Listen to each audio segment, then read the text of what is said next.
Check na check. Check? Check na check. Check? Check na check. Check.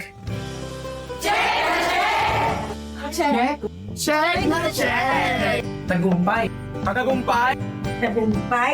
Tagumpay? Tagumpay sa Extension Komunidad.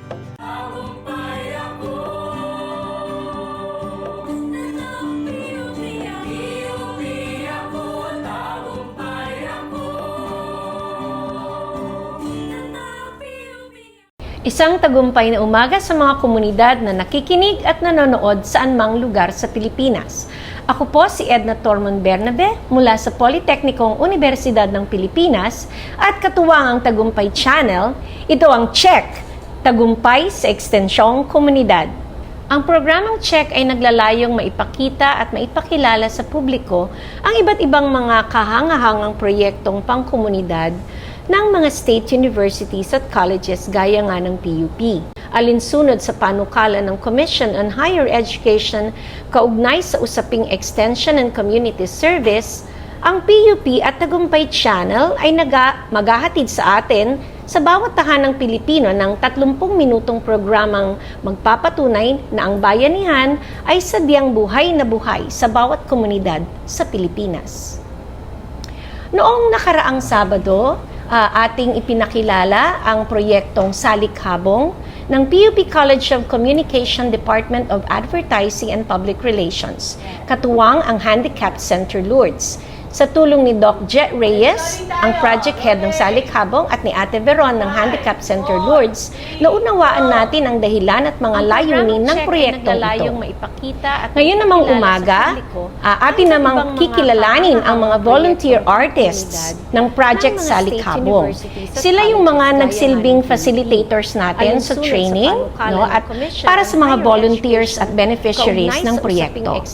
Ramdam na ramdam natin ngayong umaga ang umapaw na creativity and artistry dito sa ating studio. Kaya naman, let us all welcome our guest this morning. Simulan natin sa chairperson ng Department of Advertising and Public Relations ng PUP. Walang iba ang apo ng national artist na si Vicente Manansala, the visual artist herself, Professor Rona Manansala. Good morning po. Kasama rin natin si Professor Christine Felix, isa namang guro sa ADPR, dito rin sa PUP, at isang napakahusay na graphic artist, Professor Christine Felix. Ngayon namang umaga. Okay. Tapos, meron pa rin tayong isang guest ngayon, isang alumnus naman ng PUP, isang sumisikat na contemporary artist mula sa Art Underground. Ang kanyang mga artworks ay na-exhibit na sa iba't ibang lugar gaya ng Madrid, Japan, Korea at iba pa. Okay, ang co-founder ng GUIT Visual Arts Group, Mr. John Mark Saicon. Now all welcome our guests. O diba, ang bongga-bongga ng mga panauhin natin ngayong umaga, talaga namang check na check sa good vibes ang ibinibigay ng ating episode ngayong araw. O so, isimulan na natin, mag-shoot na tayo ng mga questions sa ating mga guests. So sa unang tanong, maaari ba niyong ilarawan yung mga pangunahing, sabihin nating filosofiya sa likod ng programang ito?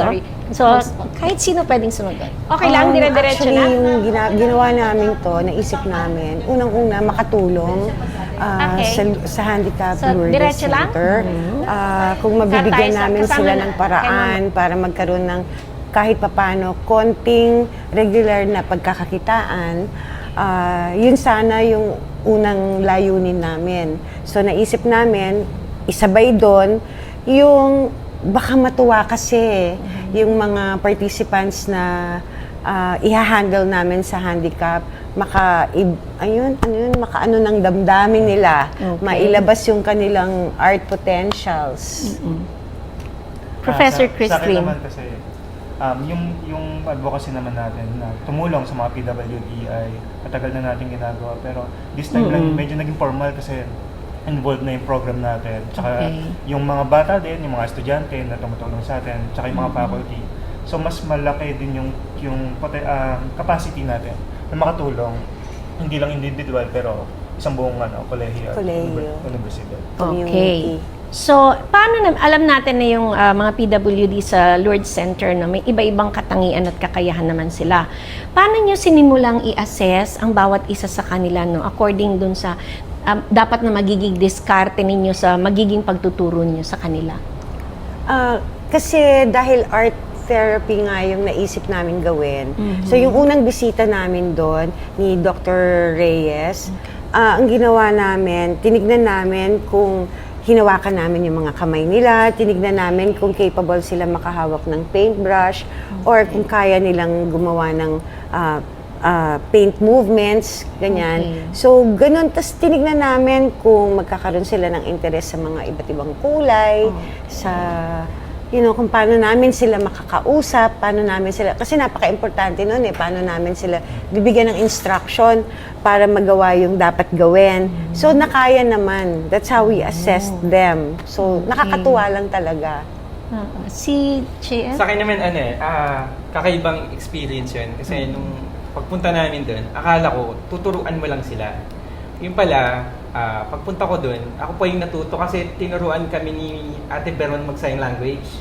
Pero mga ilang oras yun. Tapos, nung nakita ko na yung mga tuturuan namin, bigla rin akong parang may nabuksan na pintuan sa akin na parang gusto ko silang turuan na gusto kong mag-share or i-share yung talent ko sa kanila. Oh, that's Ayun. nice. Okay. So, nandun na rin tayo lang sa experiences, ano? So, gusto ko namang i-share ninyo, ano yung mga hindi makakalimutang sandali nyo na natuklasan ninyo dito sa mga kasama natin na PWD, yung mga beneficiaries natin, na despite of their deficiencies, mga difficulties, meron pala kayong na-discover na kakayahan nila. So, ano-ano yung mga yon? Ako, ang na-discover ko sa kanila, yung sobrang na-appreciate nila yung, kasi parang hindi ko alam kung first time nila humawak ng totoong pintura, ng kulay. paintbrush, ng kulay. Nice. Sobra yung naging enthusiastic sila na gawin. May isang ang bata, yung batang yon may cerebral palsy. Okay.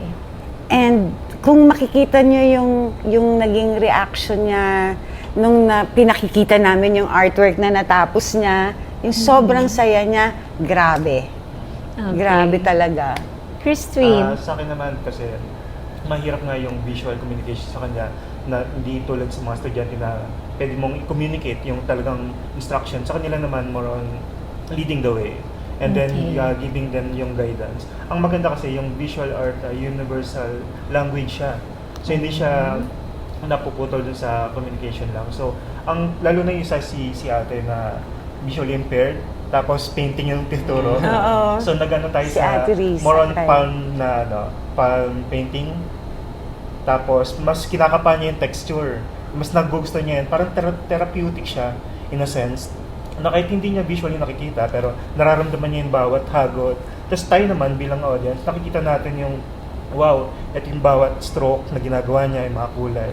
And nagiging tulong sa both sa PWD at sa mentor. Parang Okay. therapeutic nga rin sa atin kasi yung pag pinapanood natin sila, katulad yung sinabi ni Sir Felix, yung nakapikit, hindi niya nakikita, pag pinapanood mo siya, parang therapeutic din na nangyayari sa amin, watching them. Yes. Saka yung yung may papakita mo sa kanila yung love na may parang na-assist mo sila, nararamdaman nila na may care tayo sa kanila.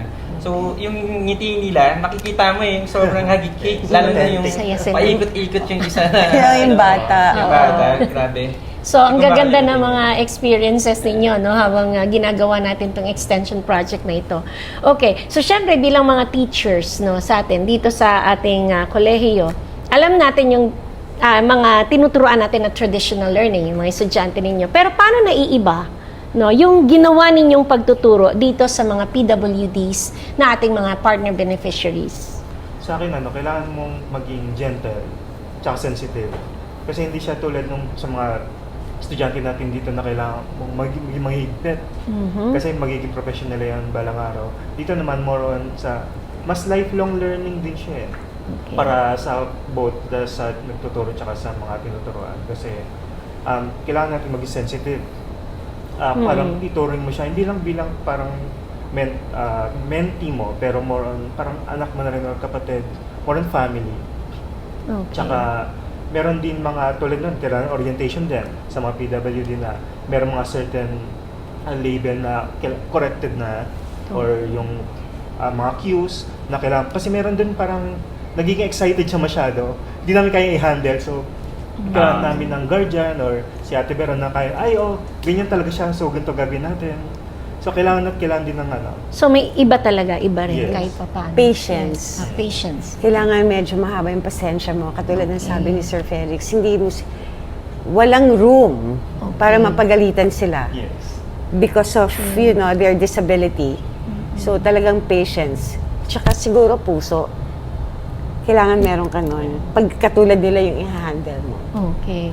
Yung sa akin naman, as an artist, pag nasa loob ako ng studio, parang sobrang focus ko. Parang, alam mo yung nung nakalabas ako, parang nakalabas ako sa mundo ko sa studio na naka-interact ako sa mga ganito na activity. Sabi ko, parang naging normal ako. Pag nasa studio ko, parang abnormal or parang, alam mo yung pagiging weird ng artist. Pero pag nandito, parang yun yan. Normal ka. Kailangan yung pasensya, normal na tao ako, hindi ako nakakapag-isip. Yung freedom na, yun nga. Yun yung naramdaman ko. That's nice. Oh. Siyempre, dahil artist kayo pare-pareho dito, no? Ito'y opinion lang naman. So, bakit yung pinapaniwalaan na yung ganitong klaseng visual art ay talagang epektibong paraan para, mabigyan natin ng kahit papaano empowerment ang mga PWDs, lalo na yung mga may multiple disabilities. No? Sa akin kasi, Christine? more on expression. Personally kasi, ako, kabataan ko introvert kasi so hindi ako masyadong sociable. So yung paraan ko para i-express yung gusto kong damdamin tsaka idea ko is through art, visual art. So nakakapag-vent out ako doon. Ngayon sa kanila naman, lalo na sa kanila kasi yung iba sa kanila wala talagang kakayahan mag-communicate tulad natin. So ano na lang yung outlet nila, which is art. Tsaka sobrang expressive ng bawat hagod nila, yung bawat painting nila, pagpili ng kulay. So naalala ko yung kabataan ko na gusto kong maging artist kasi na-enjoy ko yung paggawa tulad nila pag nakita mo sila. So, yes, Rona.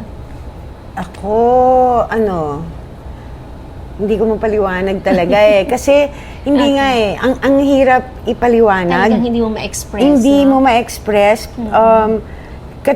Katulad ng sinabi ni Sir Felix, universal language yung art. Okay. So kung ano man yung hindi siguro nila masabi kasi hindi nga sila talaga makapag-communicate. Feeling ko yun yung lumalabas sa artwork nila Sa kulay, sa paghalo ng kulay. Nakita niyo sa expression nakita nila. Nakita namin sa expression nila. So, How about you, Chien? Sa akin yung makapagbigay ka ng pag-asa na hindi pala natatapos dun sa yung buhay nila na parang ganun lang, pero alam mo yun, naniniwala ako yung art matututunan yan or kayang matutunan ng isang tao. So sila kaya nila yun, kaya capable lahat ng tao na gumawa ng isang sining. So nakikita ko sa kanila na nakapag-produce kami ng artwork na sobrang gaganda na kahit ako as an artist na gandang-ganda ako kasi yun yung talaga na bigay ng Diyos Yan. Okay. nakakawaw. Nakakawaw. Oh, wow. Okay. Nakakawaw. So, imagine, ibang-iba talagang kausap itong mga artist na kasama natin ngayon, Pati ako nabubuhay yung creativity ko sa katawan. Okay. Malamang kayo rin, mga nakikinig at nanonood ngayong umaga.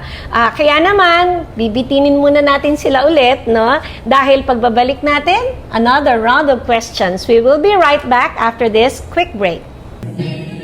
Nangunguna sa balita, opinyon, musika, impormasyon, komentaryo at serbisyo publiko. Ito ang DZME 1530, Radyo TV.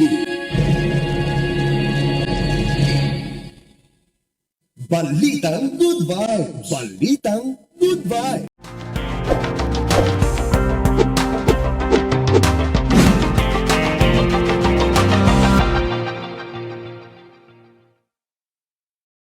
And we're back. At this point naman, gusto nating tanungin yung ating alumnus na guest natin ngayon, si JM.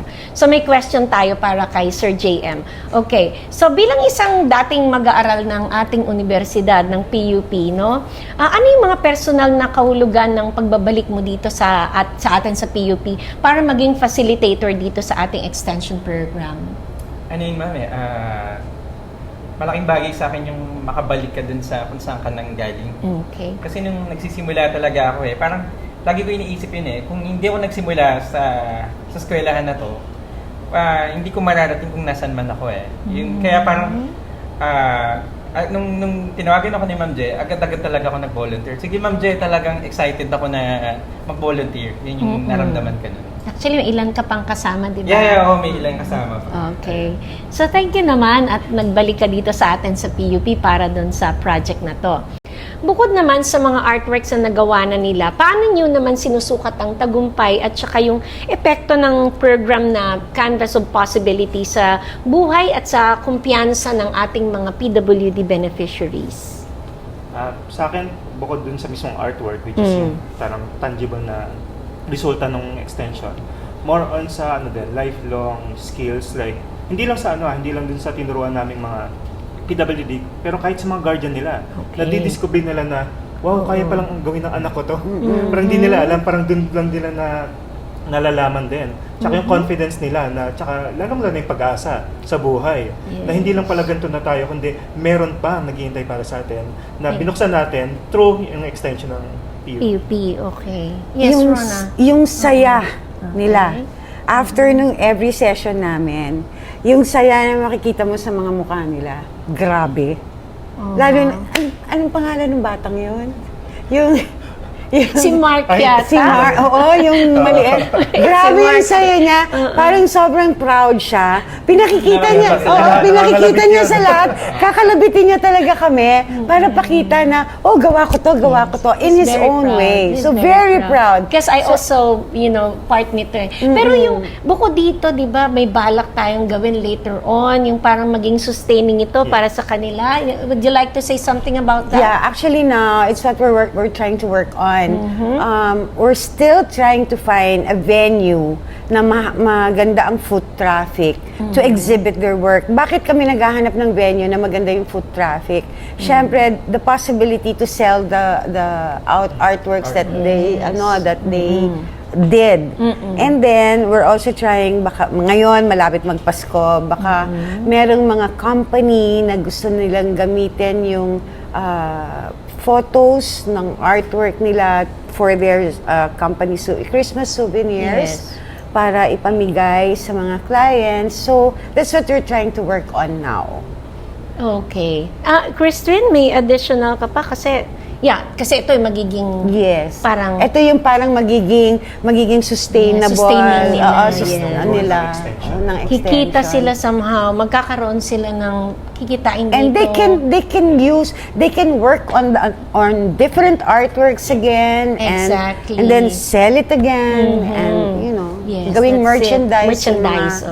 Tsaka it's a way of promotion na rin ng yung itong extension nila. Kasi yung artwork, pwede siyang pumunta sa iba't ibang lugar Yes. Hindi mo alam kung sino yung kukuha ng pansin nun.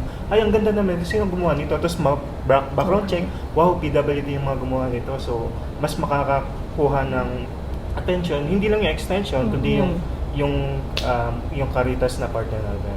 Okay.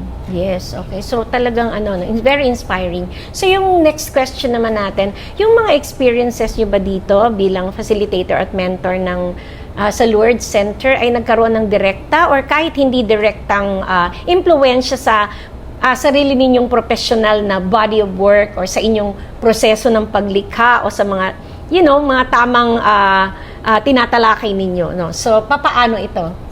Sure. Sige nga. Sa akin personally. Sa'yo, oo. Sa akin yun since kami dito, faculty, so parang trabaho namin magturo ng art. So pagdating namin doon, hindi lang ito trabaho more on yung bakit ka nagiging artist in the first place. Kasi gusto mo yung craft, gusto mo yung pag-create, tsaka yung mag-express ng ideas na nakukulong sa'yo kasi hindi mo nga masabi. Pero lalo na sa kanila, ng mga PWD na ito yung isa sa paraan na most effective na way para sabihin mo yung mga nararamdaman mo at makakonect ka sa general public. So may difference talaga, no? Ikaw Ako, naman. kasi natutunan ko sa kanila talaga patience eh. So, minsan kasi sa sarili kong artwork, wala akong pasyente. Nanggigigil ako, ayoko na. Papalitan ko na yung canvas ko. Pero, lately, when I do my own art, parang, okay, natuto ka nga maging patient sa kanila eh. Kailangan matuto ka rin ng maging patient sa sarili ko. So, yun talaga. Nice. Yung patience, kailangan maging pasensyoso ako sa Okay. trabaho ko, huwag ko madaliin. Okay, JM. Ay, yung ano eh, yung sa akin, yung, ako kasi ano eh, yung mga ginagawa ko, nakakulong ako, tapos sa kanila ko na nakita yung parang, hindi ka dapat parang robot sa art na ginagawa mo. Dapat maging malaya ka. Doon ko nakita sa kanila kung gano'n sila kalaya, and kung gano'n nila kasi ginagawa yun, yung sa akin kasi parang for work na yun, sa kanila parang sobrang, doon ko nakikita yun na, ganun pala, dapat magkaroon ako ng peace na malaya ako. I-enjoy. Okay. Bukod sa nakaka-inspire sila, nakaka-challenge din. Remember one time, parang kating-kating na tayong mag-artwork. Tayo rin kaya. Kami talaga rin on the spot. On the spot sila kami. doon, on the Oo. spot. Nagpagandahan Kasi sila ng gawa nainggit nila. kami sa kanila. Kasi sila nakakagawa, ba't kami Oo, hindi? Correct. nainggit kami sa kanila. Oo, yeah. Okay, ito naman, ako medyo very specific naman to para sa ating chairperson, no? Professor Rona. Ano yung masasabi mong pinakamalaking hamon sa pagpapanatili ng isang masinsin na individual na programa, no? Tulad na nito na sasabihin na natin na ito yung ginagawa mo para matiyak na patuloy talaga yung nalalawak itong canvas of possibilities. So, may mga challenges yan. So, ano kaya yung mga yun? Maraming challenges. Una, manpower. Kasi pag ganitong klaseng extension program, kailangan ng manpower talaga. Hindi kakayanin ng facilitator lang, ng mga, ang tawag dito, ng mga nagtuturo lang. Talagang kinailangan namin yung tulong ng mga estudyante namin para maging matagumpay itong programang to. Pangalawa, aminin natin, financial. Yes. Kasi para maisapatupad ang isang ganitong klaseng programa, kailangan natin ng canvas, kailangan natin ng pintura, kailangan pakainin natin ang ating mga volunteers, pati ang ating participants. Isa to sa, kailangan natin gawin pamasahe. So, yun pa ang isang naging medyo challenging no? talaga. Kung meron lang talagang magbubukas ng puso at bank account nila sa amin, talaga namang mas mapapatagumpay pa namin. Lalo na at magkakaroon ka ng exhibit tayo, Yes, itong mga yes. artworks nila. So, talaga, isa sa Okay. malaking challenge talaga yung Siyempre, financial. we wish the ADPR the best of luck pagdating dito. Well, help us pray. Yes. Okay, so mga ka-check, relax muna tayo ulit kasi magbabalik tayo ulit after this break. Nangunguna sa balita, opinyon, musika, impormasyon, komentaryo at serbisyo publiko. Ito ang DZME 1530, Radyo TV. Balitang Good Vibes! Balitang Good Vibes!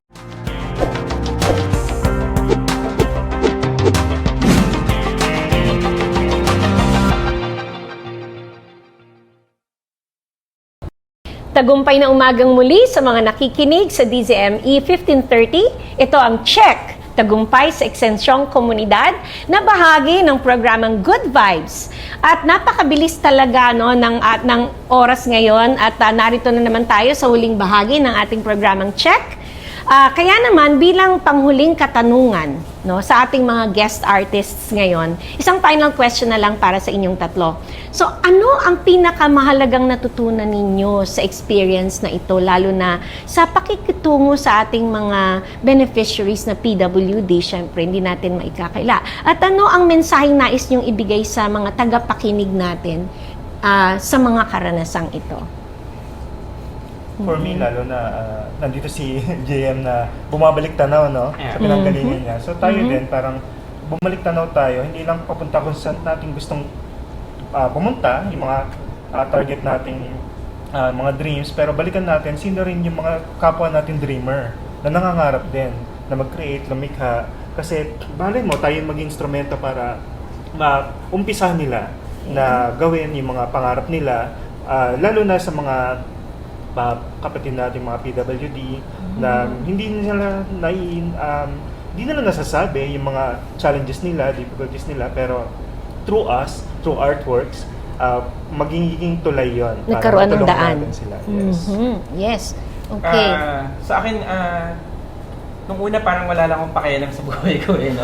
Parang pag nag-paint lang ako, nasa studio lang ako Pero nung andito ako naka-experience ako doon, na-experience ko kung paano sila turuan, and nakita ko sila kung paano mag-produce ng ginagawa namin. Parang parang dapat tumitingin ka din sa kapwa mo, or parang nagigibak ka sa mga kapwa mo na tao rin, hindi lang para sa sarili mo. Parang makakadagdag para sa iyo na parang kailangan mo talaga hindi ka nabubuhay mag-isa. May dapat ka rin talagang tulungan, or lahat tayo may purpose sa mundong ito. Oh, nice. Very nice. And Rana? Ako, I was just telling kay JM na parang gusto kong seryosohin yung pagiging art therapist. Kasi nga, yung patience and the joy na pwedeng mangyari, maidulot, yung ma-distress yung tao because of art. Parang yun yung gusto kong seryosohin ngayon. Sabi ko nga, kanina lang kakabanggit ko, di ba? Mayroon kasi ako mga nakikitang certificate programs ng pagiging art therapist online. So, malay nyo, isang araw, certified art therapist na ako, di ba? Another extension program. So, so we're trying to, do this. Yes. For the betterment of everyone. Okay, thank you very much. No? Ito ang ating mga guests. So, isang malaking check na naman na pasasalamat ang ibinibigay natin sa inyo, no? Sa mga guests natin ngayong umaga. Thank you, syempre, to Ma'am Rana, our chairperson, to Sir Chris Twin, and of course, Sir JM. Thank you for sharing your creativity and artistry sa mga beneficiaries ng Salikhabong.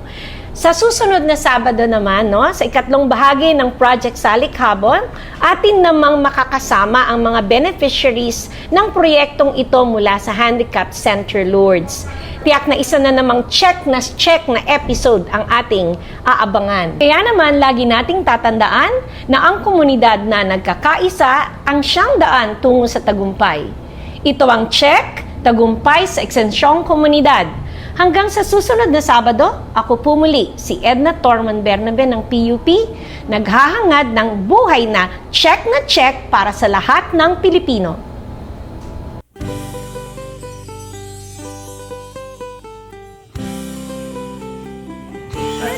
PUP yan.